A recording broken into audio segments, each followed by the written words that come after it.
21 Masterclasses in New Consciousness. New ways of thinking, being and doing for the new you. Pioneering thinkers from countries right around the world.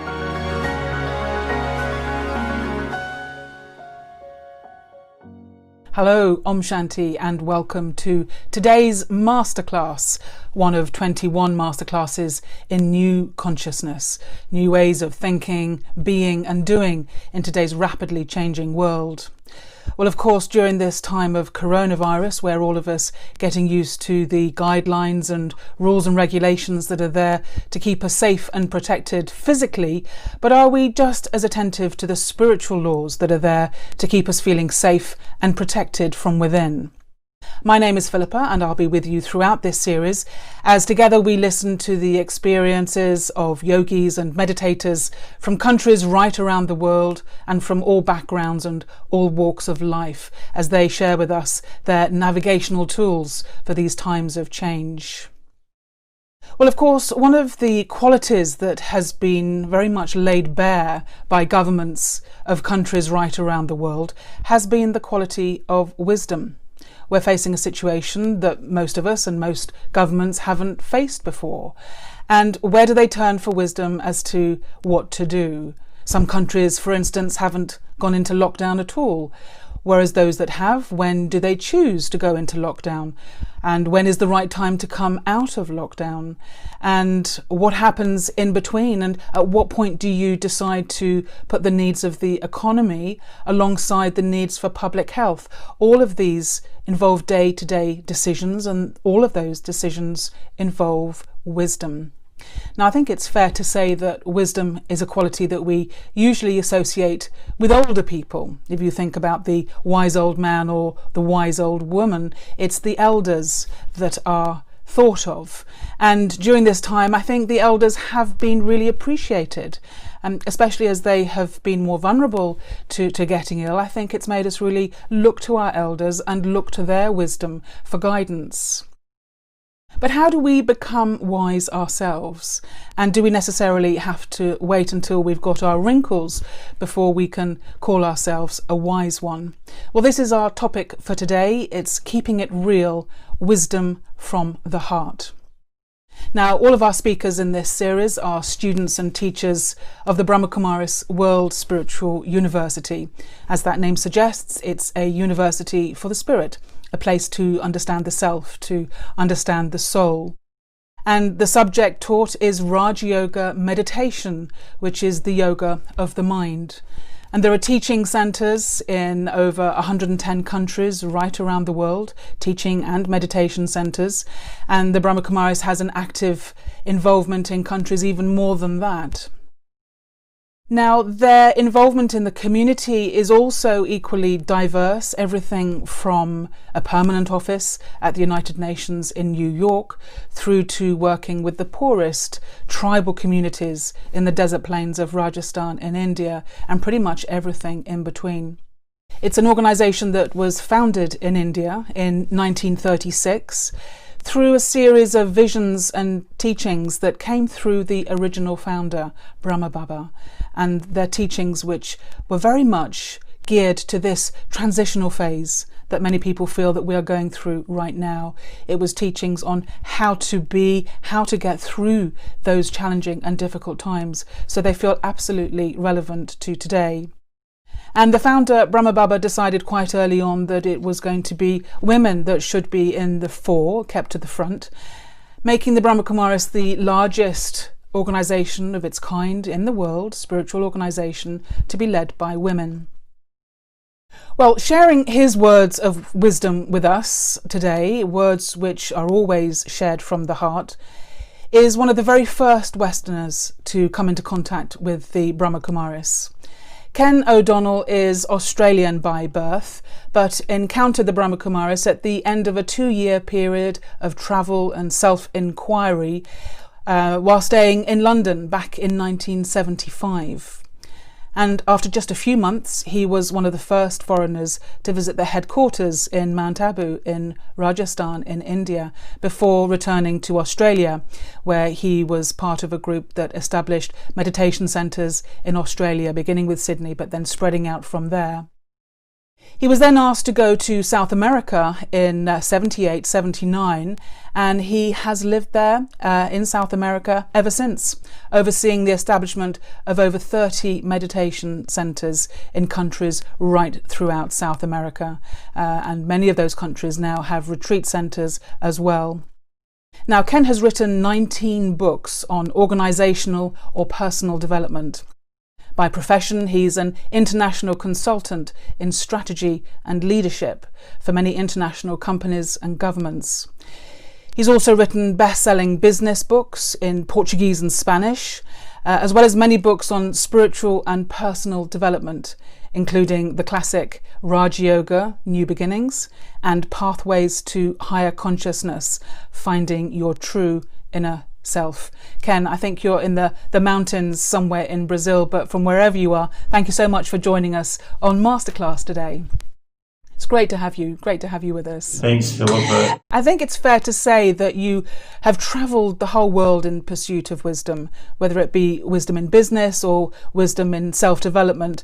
And you've been in South America now for 40 years.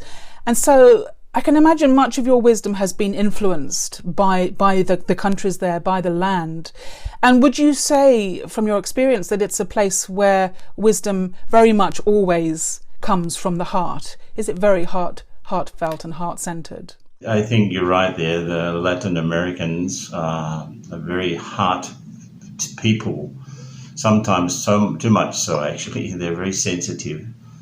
But it's very easy. And one other thing too, probably different from Europe, even Australia, if you don't talk about God in this part of the world, they'll ask you why. Why haven't you mentioned God? So they're very, let's say, very spiritual people in that sense. And also there's been, and we have to recognize, the influence from the indigenous cultures, because probably the place where there are more red-skinned Indians, as they be called, or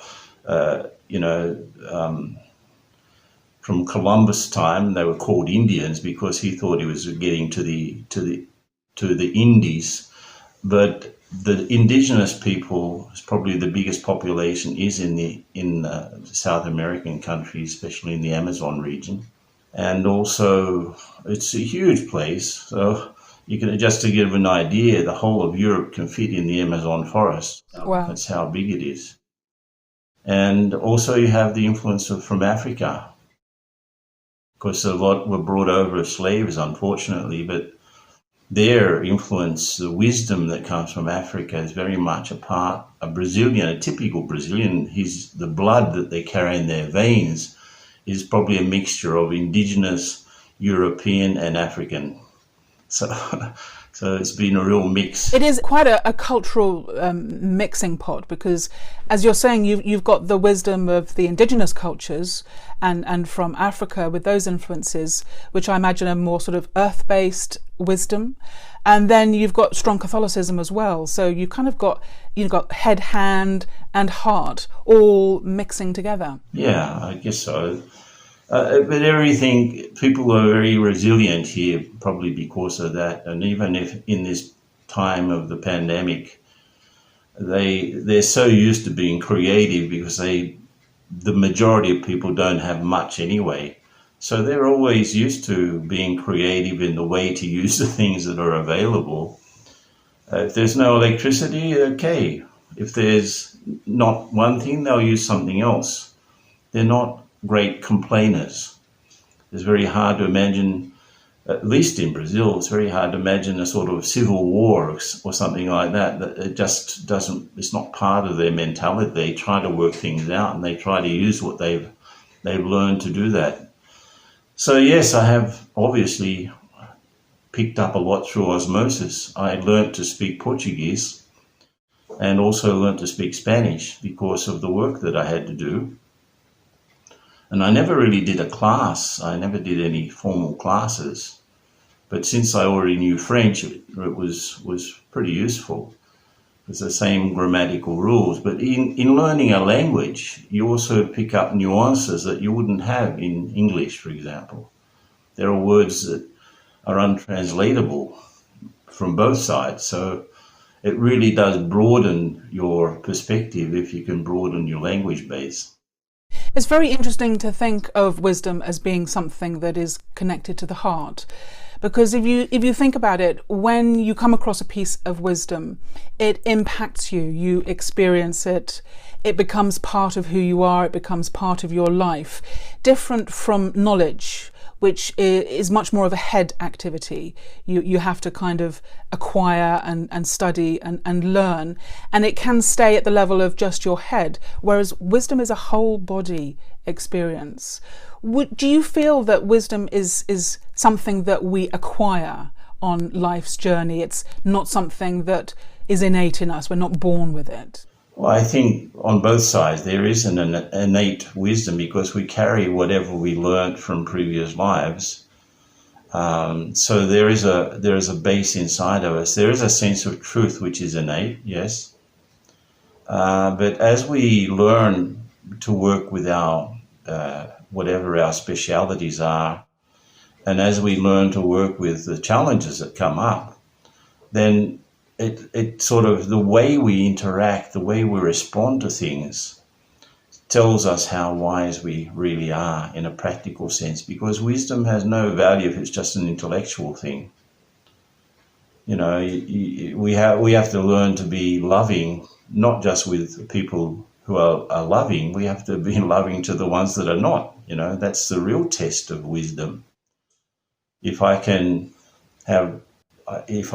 get along with someone who's peaceful, that's no challenge. But if I can get along with someone who's not peaceful and who's difficult people, difficult circumstances, then that is the sign of wisdom. So it's actually an interaction. Wisdom comes out as an interaction between the innate and what is actually happening around us. And if we had to sum up what we have to do in terms of a spiritual effort, it's all within that phrase that we use a lot in Brahma Kumaris, soul consciousness. You know, that informs me immediately. If I'm a spiritual being operating through a human body, that sort of redefines the way that I have to interact with others. Everyone's in their own process, you know, and if I can, extend my vision, this is what I've learnt, you know, this didn't come immediately, but anyone, anywhere, whatever they're doing, if I can broaden my vision, add a bit of past and add a bit of future, then I can understand what's happening in the present. There's a lovely prayer I remember hearing once, which was, "Dear God, please give me the courage to change the things that can be changed, the patience to accept the things that can't be changed, and the wisdom to know the difference." And when we look at ourselves and when we begin to work on ourselves in a spiritual way, trying to cultivate wisdom, we do need to have at the same time a fair amount of compassion on ourselves, because wisdom is not something that is just going to fall in our lap overnight. It's something we have to practice and we have to try out and experiment. What kind of qualities would you say we need to really work on if we do want to develop our own inner wisdom? Yeah, it's a great question. First of all, if I understand what compassion means, going to its Latin roots, con, which it means with, pati indicates suffering, so it means to pick up on someone else's suffering. But it's actually much more than that. It's like becoming concerned enough to help them out as well. Okay, I can realize someone's going through suffering, and then so what? I can send them good wishes. But compassion is a bit more than that. It means I'd like to help alleviate their circumstances if I possibly could. Now, self-compassion, if we look at compassion as being the absolute opposite of egoism, egocentrism, and self-pity, for example, and part of not being compassionate is to keep a very critical vision and a judgmental vision of people. So if I look at self-compassion, it means that I have to go beyond that self-pity and I say sometimes even to the extent of self-punishment, that I'm very critical of myself in a way the lack of self-respect is a path to personal destruction. So I need to know and value what I really am behind all of the masks that have been built up. And this is part of our internal journey for sure, that I have to learn to be compassionate with myself.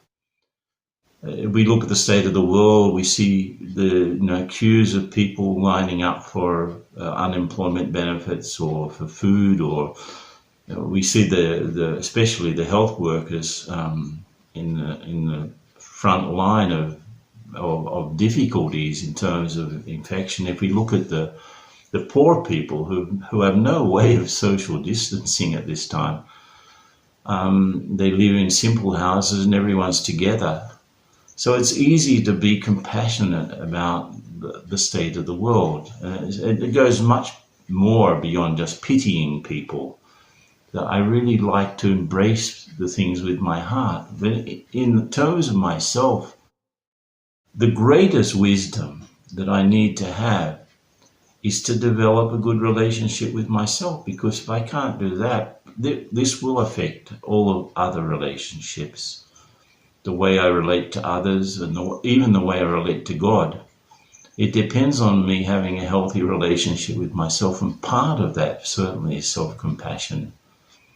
That even though I may be aware of my defects, and I have to be aware of them, I have to be more aware of my qualities so that I can coax them out. They're there in the basis of me, in my very foundation. I have these qualities.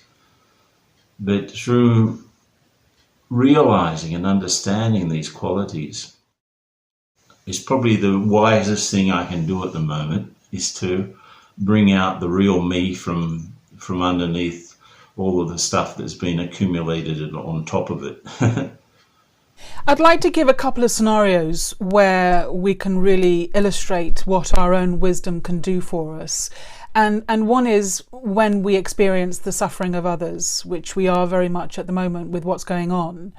How do I discriminate between the extent to which I get involved, the extent to which I get influenced by their suffering and maybe get pulled into a place of feeling a lack of positivity, a lack of optimism, and I start feeling hopeless myself? How do we get alongside someone else with what they're feeling, but at the same time protect myself? And if you convert that onto a global level and look at the way people are treating the earth and treating the planet, it can feel like there's absolutely no wisdom in doing a lot of the things that we're doing at the moment that are, destroying the rainforest, where you are in Brazil, for instance. And that we feel ourselves being drawn into wanting to do something about that, wanting to stop it, wanting to change it. And maybe our distress around what's happening can bring our energy and bring our mood down and bring us to a place of hopelessness. So really the question is, how do I care? How do I have compassion? But at the same time, maintain my own equilibrium and my own inner wisdom? How do I find that center point, that balance point? It's a very good question also, because the balance is not so much a question of like the image of a balance. You've got different plates or different, you put this is too less and this is too more, so you change something from one side to the other and get the same amount of weight in both plates. Balance is not that. Balance is being able to stay in the middle and to adjust to things as they happen. And we can look at that later on, but the real wisdom is in the amount of time it takes me to respond to something adequately. So I have to reduce my perception and at the same time expand. It's sort of a bit of a paradox. I have to see the big picture, but I also have to see, the pinpoint consciousness that I am this spiritual being, and if I am in a state of peace, if I can bring my own stage back to that state of peace, that will immediately help everything else. There is such a thing as an original state of everything. And the original state of the souls is that state of peace. So as I bring myself back to that original state, which is like a very basic foundational internal feeling and perception, if I can do that, I'm immediately helping everything and everyone at the same level. You know, it's like if I wanted to do one thing to help the world, I would have to become peaceful. And that first of all helps the people, helps me, helps the people who are around me. As you were saying before, when Daddy Janki would come into a room, everyone would feel that the sun has suddenly come into the room or something. Or Daddy Prakashmani, who was the other head of the organization, if she would come into the morning class, it was like the sun was coming into the class. So there is something to be said about you just becoming completely stable and peaceful internally. And that will help the people around you. And it will even help people that are not around you in a way. So if I understand that the best thing I can possibly do is to become peaceful, and then interact with the circumstances as they come up. You know, I cannot maybe help people in India, but I can help the people that are near me. At this time, most of us are with the people that we are intimate, in some intimate connection with, either family members or other sorts of arrangements. But we are with the people with whom we have spent customarily most time. So let charity begin at home as well. This is the perfect opportunity to practice that idea. So let me help the people, let me help calm down people. Instead of getting upset and worried and, you know, tearing my hair out because something's going on, if I jump into the quicksand, I can't help people to get out of it. I have to have 1 foot at least out of the quicksand. And at this time, there is an emotional quicksand going on. And it's very easy for people to become panic-stricken and confused and worried, and they get stuck in that what if. I need to keep myself out of it so that I can help others get out. And since I can't get involved in everything, there are things that I can do, for example, to help with the rainforest. I could lead a simpler life myself, and that will help with all of this greenhouse gas contribution, because everyone's responsible for that. I can be less of a consumer, and that will help. But at the same time, what people really need is a state of internal balance more than anything. People need to, if someone, there's that expression also that you can teach, so you can give a person a fish or can teach them how to fish, but it's not even a question of teaching someone how to do something. What people really need is to come back to a sense of self-esteem, of self-respect, to self-value. And on the basis of that, they can face the situations that are coming up. Situations are very confused, but if I'm also confused, my confusion multiplies the external confusion. So let me become less confused and more clear, and let me interact with things as they come up. And especially let me help the people that are closest to me at this time. So that could be slightly counterintuitive in some situations, that the impulse is to rush in and roll your sleeves up and do what you can to help, but possibly you can help the situation more by not getting yourself so caught up that you become distressed. And from what you're saying, that by my remaining calm can help everybody around me, rather than possibly just helping one or two by getting, physically caught up in them. But it is a moment of wisdom. It's a choice point in those situations where you have to decide where that point is for you personally. And if you want to help people, in a more practical way, You can, for example, you can call up the doctors. You can have some interaction with the people who are in the front line of fighting the virus, for example. They must be wanting some sort of a help. So we can help the helpers at this time as well. Not necessarily help the ones that need help, because we may not have the experience or the expertise, but we can help others as human beings. We can help those who are going through these circumstances. If we want to, we can get involved in helping in that way. I know that we in Brazil at this moment, we're interacting with several hospitals, and some of us come on calls to help the doctors or the nurses that are really stressed out. We can do that as well. But if I get stressed out, I can't help those who are stressed out. That's the bottom line. So much of the information that we consume these days comes from sources which are in transition. They're being updated, they're being changed, they're being taken down.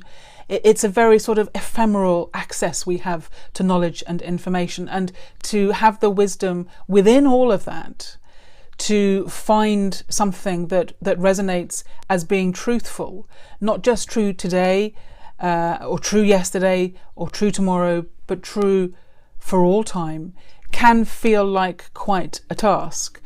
And I wonder what you feel the qualities are that we need to develop in order to really have the discernment, have the wisdom to see truth, recognise it, and implement it in our lives.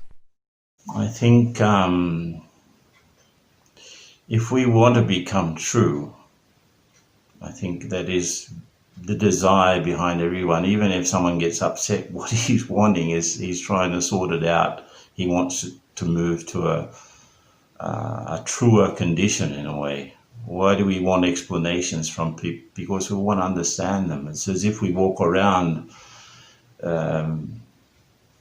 asking the world, is there anyone around that understands me? Is there anyone around that can love me? So we are looking for what is true. And as I said, at a surface level, we may get fooled by the appearances. But behind the appearances, there is what is its innate truth. And so I need to develop that sort of a penetrating vision to see behind the appearances. And what keeps me there personally is to keep the heart clean as possible. So if I'm thinking about someone else's weaknesses, for example, I won't see them as they really are. And secondly, I won't be able to see my own weaknesses, and often we stay in that sort of false sense of satisfaction that I'm good and the other's not. I'm right and the other's wrong. But it's not real. For me, what is true is what is real. So there is a reality to everything that happens, but I have to sometimes sit in the back row of the theatre and watch what's going on the stage. This thing, persona, I don't know, the origin of the word persona is personari, which in Latin means something that I make sound through. Sonari means to make sound. Per means through. So I have this thing which is the body through which I make sound and I express myself, but it's not me. And if I get stuck in let's say, the thing that's making the sound of the body, or even get stuck in the sounds that the person is making, I'm also one step removed from the reality. 2 steps, actually. Seeing the body and forgetting that there's a soul making the sound through it, and then getting caught up in the things that are being said and get lost in the jungle of words. So if we had, I'll give an example. Recently I was in a congress on mindfulness as a speaker, they invited different people at the university from different traditions. So I was talking from our tradition of Raj Yoga meditation. And there was a rabbi, a Christian monk who is from a meditative order, and a few others. So they all spoke. And then it opened up for the audience. And it was so confusing. And I said, my feeling, first of all, was compassion, that we're trying to understand things. We're trying to explain the truth, but we're getting stuck in between in the words and the cultures. But if you see behind any culture, if you see behind any language, if you see just gestures, for example, if you look at, if I was someone that couldn't hear, I was deaf and dumb, and I was going around the world and just observing gestures, I would see people praying all over the place, I would see people, with things in their hand we call rosaries in different traditions. So if you look at what is just behind things, that we can see the smiles, we can see the frowns, behind the language, behind the cultures, behind all of the differences, there is a silence of truth and the truth of silence. So we can enjoy that. I heard it said once that to not look at the finger that's pointing, but look at what the pointing finger is pointing at. And in a way, these wisdom keepers that we consult and take inspiration from are only themselves gateways to what is the ultimate wisdom, the ultimate truth that I can access for myself. And your life has been one very much of learning how to do that and putting that into practice throughout your life. And it would be lovely, Ken, if you could just guide us into one of your experiences as you meditate and give us some kind of an insight into what that is for you, what that looks like, what that feels like, and we can experience that with you. That would be really great. Okay, so everyone's probably already sitting down comfortably, so you don't even need to close your eyes. You just keep your eyes sort of half focused, just aware of things around you, in other words.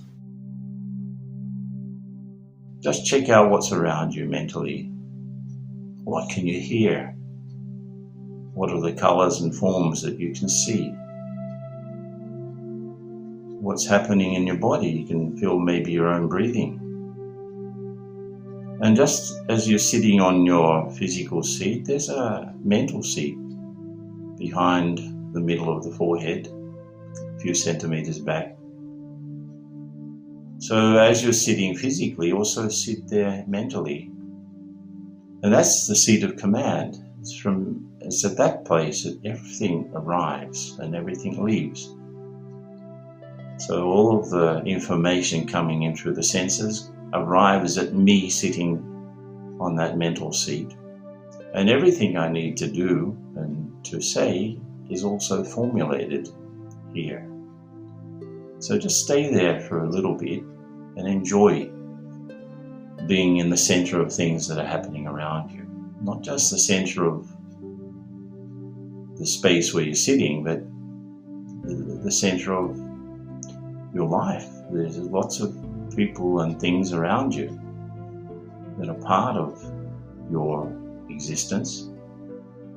And not just that, you're sitting in the middle of a situation. If you look at your city or the world, there's a lot of panic and fear and confusion around. But sitting in the center, I stay very calm, and I can mentally come into touch with my deeper qualities. I feel, because I'm not jumping around anymore, I'm just very calm, not scattered thoughts, but everything together. So I feel quite powerful. And as I go deeper and deeper into this experience, I I actually move further and further away from the appearances, I become this spiritual being that I am. And on the screen of my mind, I just invoke the presence of the one who is the source. Don't need to see anything particularly, but I can feel that source of peace and love and power, the one that we call by different names, God, Allah, Jehovah, Shiva, so many names, the Great Spirit. But that one who's the source, so I just remember that one. Come close mentally, and I enjoy the fact that source is actually activating the qualities of peace, love, and happiness that are already in me.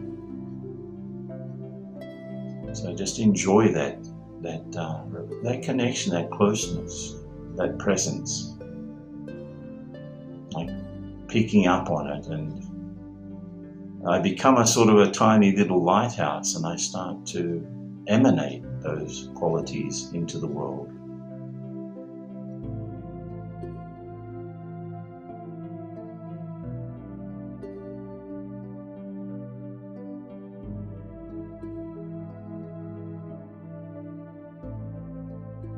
So little by little we open our eyes a bit more, keep the feeling, the consciousness that we've just been enjoying, and we come back to our normal activities.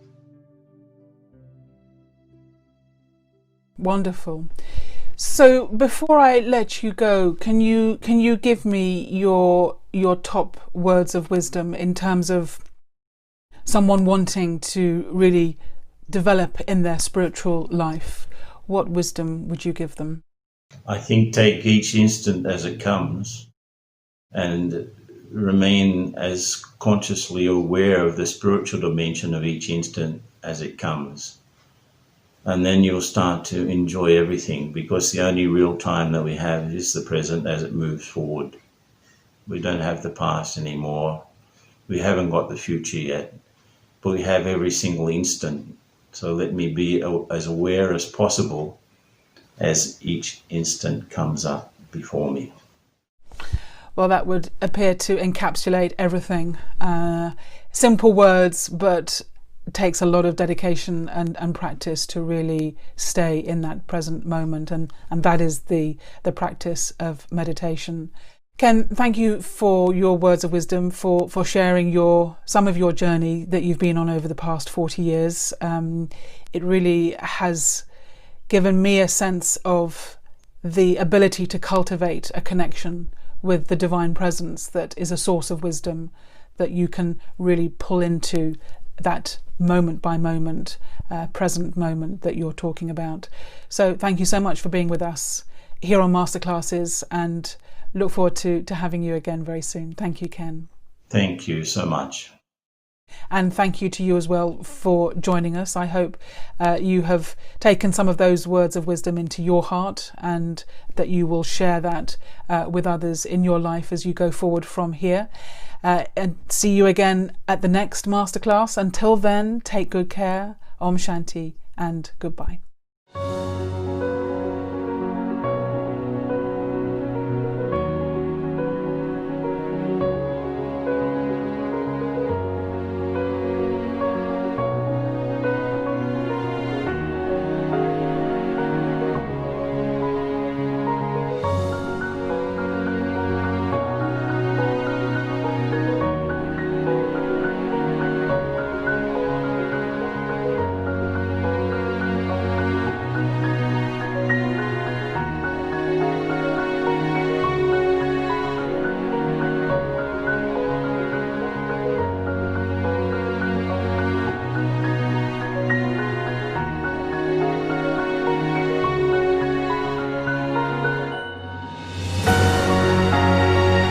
"21 Masterclasses in New Consciousness. New ways of thinking, being and doing for the new you." Pioneering thinkers from countries right around the world.